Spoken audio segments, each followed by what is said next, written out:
I never signed up for any of this, you know? Back in high school, I wanted to be a mechanic.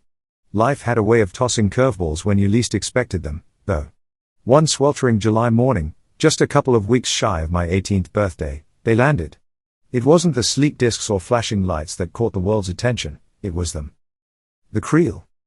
Tiny, at first. Some folks on the news swore they were no bigger than a squirrel, others pegged them closer to a house cat. Me? They brought to mind those hairless rats my little cousin had gotten for Christmas. Pale, scrawny things with huge, bulbous eyes and hands that looked way too big for their bodies. Harmless, the experts said. Peaceful. I should have questioned anyone who'd call those beady, unblinking eyes peaceful. It took all of a week for the truth to come out. Some Creel scouting party stumbled across a military base in Nevada, and, well, it was like they flipped a switch. It didn't seem to matter that their weapons were laughable, tiny little laser guns that barely packed enough heat to burn your finger. The second those suckers got startled, though, they grew. Like, a lot. 10 feet tall, covered in chitinous blue plates and armed with weaponry that would make a battleship blush. Turns out, size wasn't the only thing the Creel could adjust. Strength, speed, firepower, they ratcheted those up like it was a video game, leaving our poor soldiers looking like ants under a magnifying glass. Growing pains, the talking heads on the news called it. I had another word for it. Terrifying.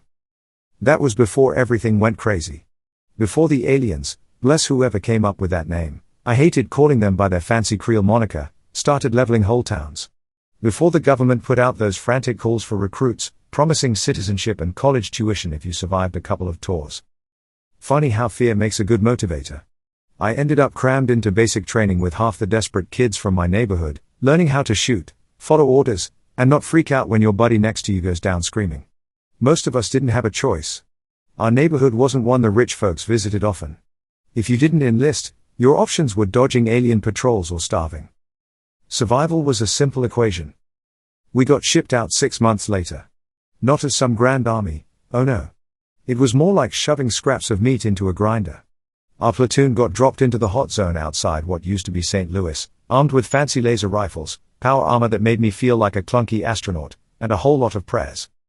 Our orders were simple: hold a perimeter around a group of scientists holed up in some ruined university building. Apparently, eggheads thought they'd found a way to mess with the aliens' weird morphing ability. Sounded like a long shot to me, but a long shot was better than nothing. We set up in the bombed-out husk of an apartment building, the kind the news used to like showing when they did those stories about urban blight. The scientists hunkered down 10 blocks away, probably sipping their fancy coffee while us grunts died outside for all I knew. At sunset, the Creel came. The first wave was laughable, reminding me why I'd felt so cocky in training. The aliens were the size of large dogs, waddling on spindly legs with comically oversized heads. We mowed them down, our rifles spitting bursts of energy that melted puck-sized holes straight through the things. I swear, some of the guys were actually laughing as they blasted away. That was before the second wave came, and all the laughter choked in our throats. This batch was like those monsters from Nevada, tall and plated, and carrying weapons that made our fancy rifles look like pea shooters. We did better than I expected, holding back that initial onslaught. It didn't feel like victory, though. More like we were delaying the inevitable. By the time the third wave hit, the bravado was long gone. Each Creel was bigger than the last, the biggest topping out at maybe 40 feet tall. It trampled what was left of an office building like it was cardboard. There was an alien for every 3 of us, and half our weapons were slagged. Our commander kept barking orders into the comm, but I could see the desperation in her eyes, the same dread gnawing at my own guts. That's when it happened. One of our guys, a red-headed kid named Danny, he just snapped. Started screaming about how we were gonna get squashed like bugs and chucking grenades like they were confetti. Problem was, Danny wasn't aiming at the aliens. He lobbed one right at the base of our building, took out 2 floors, and buried a good chunk of my squad. The thing was, it worked. The distraction, the sudden chaos, it threw the Creel off their rhythm. For a few precious moments, they hesitated, their beady eyes blinking in confusion. Our commander seized the moment, bellowing for us to fall back while the scientists scrambled. The retreat wasn't pretty. What had started as a semi-organized withdrawal dissolved into a frantic scramble for survival. The aliens, sensing our disarray, pressed their advantage, their glowing weapons scything through the crumbling streets. Every echoing blast sent waves of terror crashing over me, but somehow, my feet kept moving. There's a strange sort of clarity that washes over you in moments like that. It's not courage, but something closer to stubborn, mindless defiance.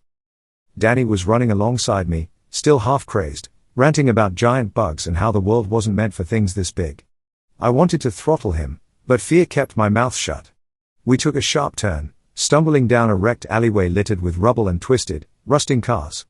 The scientists were supposed to be somewhere nearby, the designated extraction point where we were meant to regroup before getting the hell out of the city. The problem was, the alley dead-ended. We skidded to a halt, backs slamming against a graffiti-covered wall. Nowhere to run, nowhere to hide.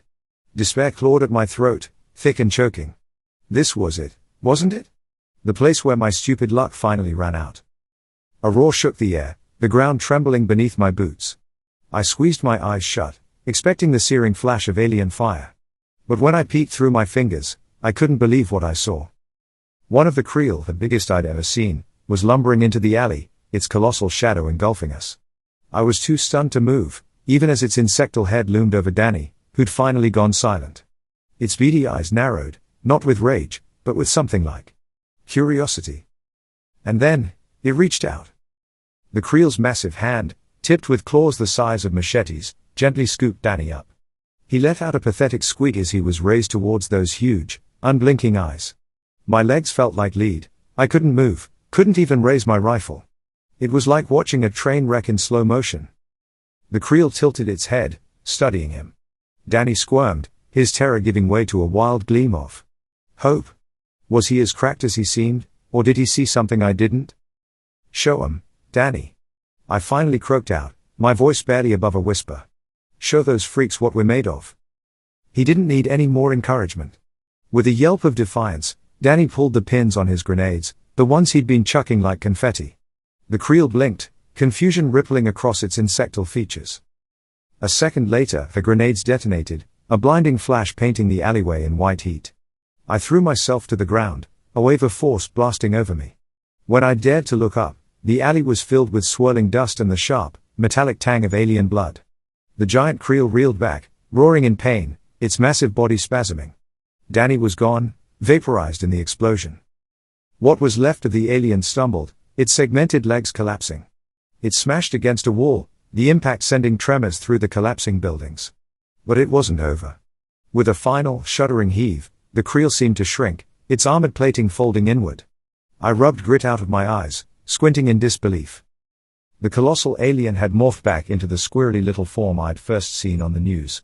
Weak, defenseless, its beady eyes wide with shock. I stumbled forward, rage and a desperate sort of exhilaration surging through my veins. I leveled my rifle. This was it, my chance to avenge Danny, to strike back at the creatures that had turned the world into a nightmare. And then, I hesitated. It wasn't pity that stayed my hand, not exactly. Looking at that pitiful thing, the truth hit me like a gut punch. The Creel were scared. Their morphing, their weapons, all of it was a desperate defense mechanism. They were cornered animals, lashing out in terror. Just like us. A flicker of movement above pulled me out of my thoughts. One of the other aliens, smaller, its armored plates shimmering a faint green, was poised on the edge of a crumbling rooftop. In its clawed hands, it held something cylindrical, pulsing with energy. One of their fancy energy weapons. Understanding dawned, a bitter wave washing over me. This was how it would end, not with my righteous fury, but a panicked act of alien desperation. We'd die, the scientists would die, and the Creel would just keep growing, keep fighting, until humanity was nothing but a faded memory. But then, as the alien leveled its weapon, something snapped inside me. A defiance born not from heroism, but sheer, bloody-minded stubbornness. I raised my rifle, not at the shriveled Creel at my feet, but at the one on the roof. Let the eggheads have their chance. Let's see what humanity could do when we put down our weapons and actually used our heads. I squeezed the trigger. My shot vaporized the bomb a split second before detonation, sending a shower of sparks and acrid smoke across the rooftop. The Creel shrieked, flinching back as its weapon disintegrated. I didn't wait to savor the small victory, instead scrambling to the base of the wall. Up here, Docs, I yelled, waving frantically. Up here, while you still can. I didn't expect a response. Not at first. But to my surprise, a few figures emerged from the haze, scientists in bulky hazard gear looking ridiculously out of place amidst the urban decay. Our commander, her face streaked with grime, helped them over the final stretch of rubble, her eyes fixed on me with a mix of disbelief and dawning hope. "You the one who stopped 'em changing?"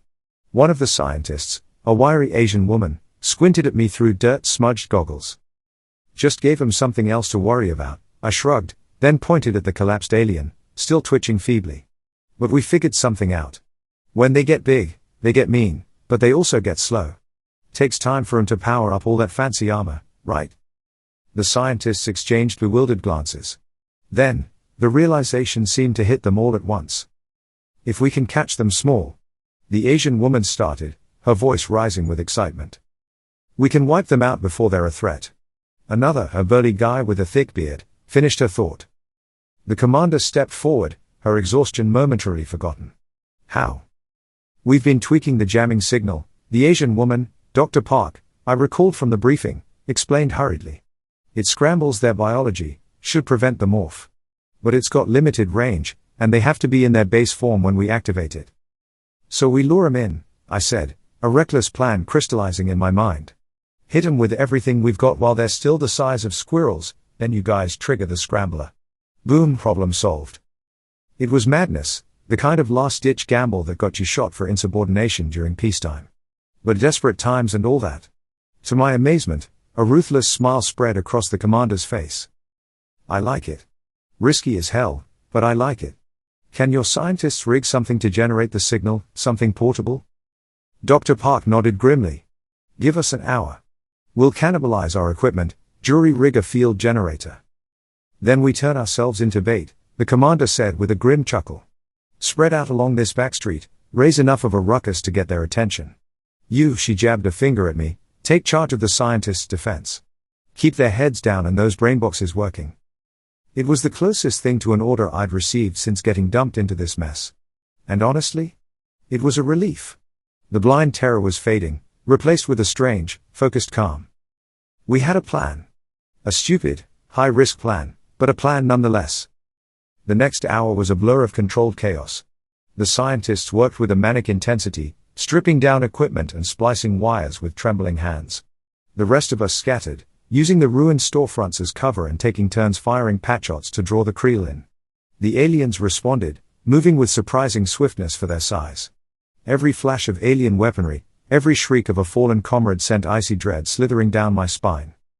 But we kept at it. We bought time, precious minutes for the scientists to work their improvised miracle. Our numbers dwindled, sacrifices made on an altar of desperation and dwindling hope. Finally, Dr. Park thrust a bulky contraption into my hands, a jury-rigged mess of antennae and scavenged tech. "This thing should do it. Range is pathetic, and it fries itself after one use, so make it count." I nodded, my heart pounding a frantic tattoo against my ribs. Around us, the last of my squad fought a desperate holding action, buying time with their lives. This was it. Our final gamble. With a battlecry more guttural than brave, I sprinted towards the center of the street, the makeshift signal scrambler clutched in my hands. Creel poured towards me, a chittering wave of alien wrath. I fired wildly, more to keep their heads down than inflict any real damage. Behind me, amidst the chaos, the scientists huddled, hands hovering over a crude switch. My legs burned, my lungs screamed, but I kept going. Every step brought me closer to the device's pathetically short range. And finally, I was there. I skidded to a halt, surrounded by snarling Creel with their beady, hate-filled eyes. With a trembling hand, I slammed the scrambler down onto the cracked pavement. "Now, you damn eggheads," I roared. A heartbeat later, the switch flipped. A wave of invisible energy rippled through the street. Around me, the Creel convulsed, not in rage or pain, but in confusion. Their segmented bodies seemed to ripple and distort, the beginnings of their monstrous transformation halted in mid-flow. Seizing the moment, I opened fire, blasting at the disoriented aliens at point-blank range. Their feeble counterattacks were swatted away by the power armor. This wasn't a battle, it was a massacre. Within minutes, the street was carpeted with twitching alien bodies. We'd won. Not through heroism or tactics, but through a mixture of desperation, stubbornness, and a little scientific ingenuity. It felt dirty, almost shameful, but that didn't drown out the surge of defiant triumph. We'd turned their strength against them. We'd outsmarted them. And maybe, just maybe, We'd bought humanity a fighting chance. The silence that descended upon the ruined street was more deafening than the cacophony of battle. Here and there, a Creel twitched, a pathetic reminder of the slaughter we'd unleashed. I was drenched in sweat and a different kind of grime, but exhaustion was a distant feeling, held at bay by a near-hysterical sort of exhilaration. We'd done it. Turned the tide. For a shining moment, it felt like we might actually win this damned war. Then came the roar, cutting through our fragile sense of victory like a rusted blade. It echoed off the ravaged buildings, a sound of monstrous fury that made my blood run cold. A tremor ran beneath my boots, and somewhere in the distance, a skyscraper buckled and groaned, sending a cascade of concrete and steel crashing down. The big one, Dr. Park whispered, her face pale beneath the layers of soot. The first one to morph, it must have sensed the disruption. We were out of options.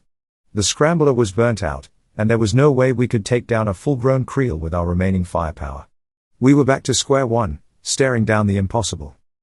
A shadow fell across the rubble-choked street. Looming over the ruins, the colossal alien was a nightmare made manifest.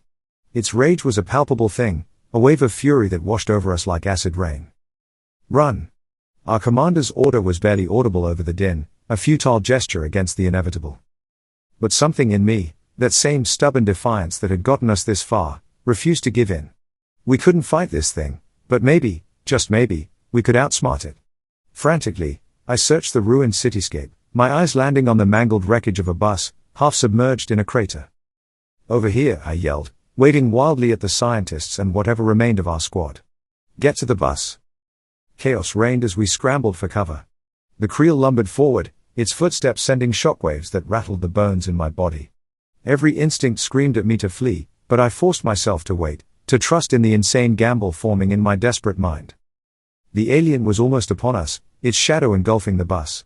With a final, guttural cry, I squeezed the trigger of my rifle, sending a burst of energy towards the beast's eyes. It roared in pain, stumbling. But sight wasn't the only sense the Creel relied on. It locked onto our scent, our fear, and with a swipe of its massive claws, it ripped the bus right out of the ground.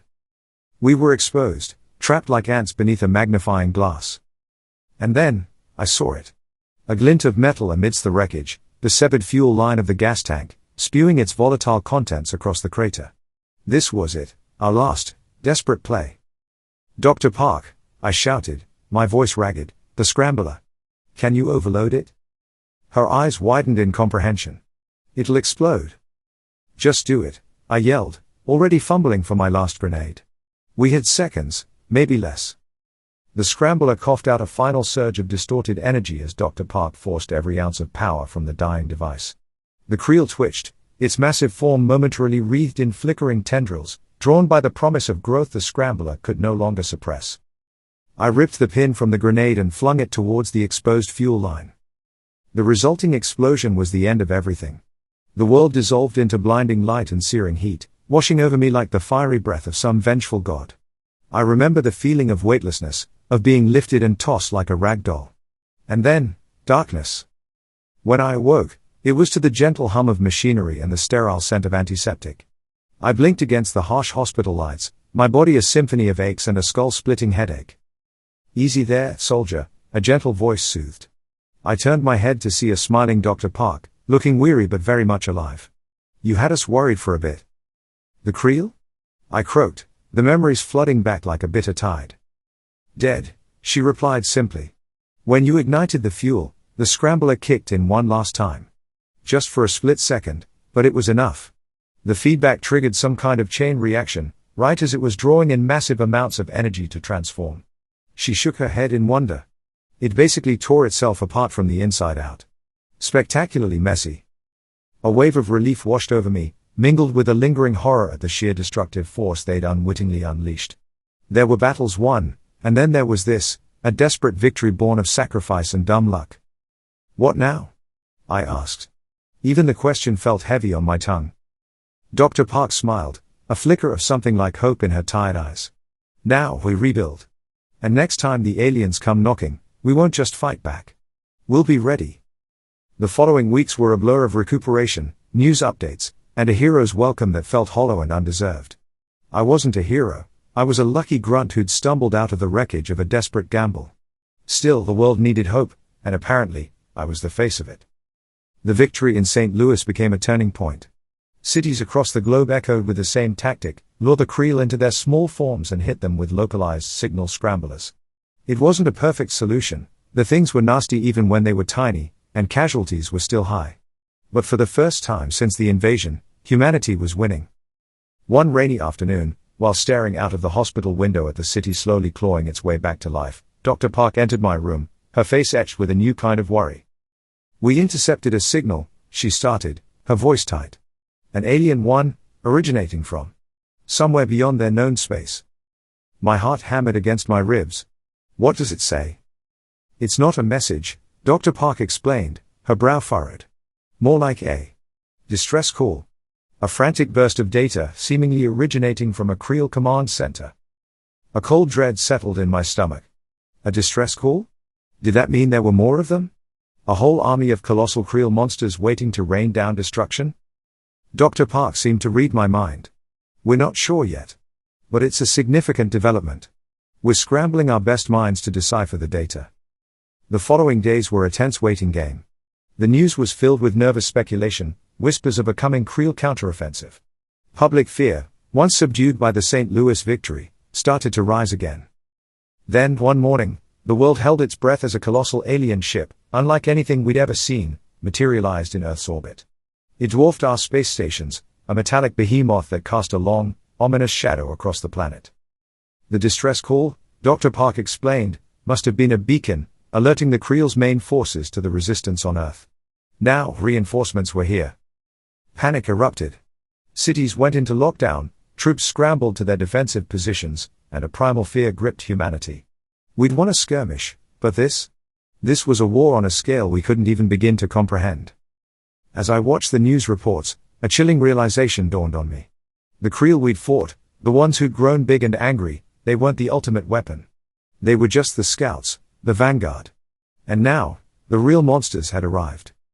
The fight for Earth had just begun, and this time, there might not be a lucky shot or a desperate gamble to save us. We were facing an enemy beyond our wildest nightmares, and the future of humanity hung in the balance. A knot of dread tightened in my stomach, but amidst the fear, a spark of defiance flickered. We'd faced impossible odds before, and somehow, we'd found a way. Maybe, just maybe, we could do it again. But this time, we wouldn't be fighting for a city, we'd be fighting for survival. In the war room buried deep beneath the Pentagon, the atmosphere crackled with tension and a desperate sort of resolve. Scientists, military tacticians, and leaders from across the globe huddled over holographic displays, dissecting every scrap of data gleaned about the alien ship looming over us. "Their energy readings are off the charts," one of the scientists, a young woman with sleep-deprived eyes, muttered, her fingers flying across the control panel. "Whatever their weapons are, they make our scrambler tech look like firecrackers. We have to try something." The president's voice was firm, but with an undercurrent of weariness that echoed the exhaustion I saw reflected in every face around the table. "We can't just sit here and wait for them to strike." That's how I found myself volunteering for what was, frankly, a high-risk mission. We jury-rigged a handful of long-range drones with stealth shielding, hoping to slip them into the alien ship and gather intel. Desperate times, desperate measures. The risks were astronomical, but the potential payoff, maybe a glimpse at their defenses or a weakness we could exploit, outweighed the near certainty of getting vaporized by an alien laser cannon. As I strapped myself into the cramped pilot's seat, I couldn't help but think of Danny, the crazy kid who died back in St. Louis. He'd have loved this. Not the fear coursing through my veins, but the audacity of it all, the chance to flip the bird at the giant bug-eyed freaks and spit defiance in the face of impossible odds. The launch was nauseating. I was crammed into a ballistic capsule, shot out of a concealed silo in the Nevada desert at breakneck speeds. The plan was to slingshot around the dark side of the moon, using its gravity to alter our trajectory and hopefully slip beneath the notice of the alien ship's sensors. Minutes felt like hours, my heart pounding a frantic rhythm against my ribs. Finally, after what seemed like an eternity, the capsule detached, and I took manual control of the drone. The Earth was a distant blue marble now, dwarfed by the ominous bulk of the alien vessel. Its surface was a maze of pulsating lights and shifting structures, a testament to a technology far beyond our own. I eased the drone closer, my pulse a frantic drumbeat in my ears. Stealth field or not, each second felt like a gamble against certain death. Finally, after what felt like an eternity, I found what we were looking for, a vent shaft wide enough to slip the drone through. Inside, it was a labyrinth of metallic corridors and humming machinery, the air heavy with a strange, acrid smell that pricked at my nostrils. The drone's camera relayed images back to the Pentagon Command Center, but I couldn't shake the feeling that I was crawling into the belly of the beast. And then I saw them. The Creel. But not the kind we'd faced on the ground. These creatures were immense. Their segmented bodies could have filled a gymnasium, their beady eyes the size of cars. They moved with surprising grace for their size, dwarfing the smaller, skittering Creel who scuttled around like oversized insects. These were the true masters, the ones who had sent the first wave as mere cannon fodder. A wave of ice-cold dread washed over me as I realized the sheer magnitude of what we were up against. Suddenly, an alarm blared within the alien ship. Red lights strobed through the corridors, and the massive Creel surged into action, their guttural roars echoing through the confined space. I had to get out. Now. Scrambling to reverse the drone's course, I prayed the stealth field would hold, but my luck, always a fickle thing, had finally run out. A blast of alien energy tore through the darkness, incinerating the drone in a blinding flash. The transmission back on Earth died with a shriek of static. In their command center, they'd know I'd been discovered. The aliens knew we were watching. But maybe, for one precious moment, we'd seen enough glimpse their true power, to understand that this war was one we might not win. Then again, we weren't known for giving up easy. News of the drone's destruction spread through the global resistance network like wildfire. The images of the colossal Creel, burned into the collective consciousness, were both terrifying and galvanizing. We were hopelessly outmatched, but fear turned into cold, determined fury. This was it. Our final stand. The call went out to every able-bodied person on the planet. It didn't matter who you were or where you came from, there were no ranks, no borders, only a united front against an enemy set on our extinction.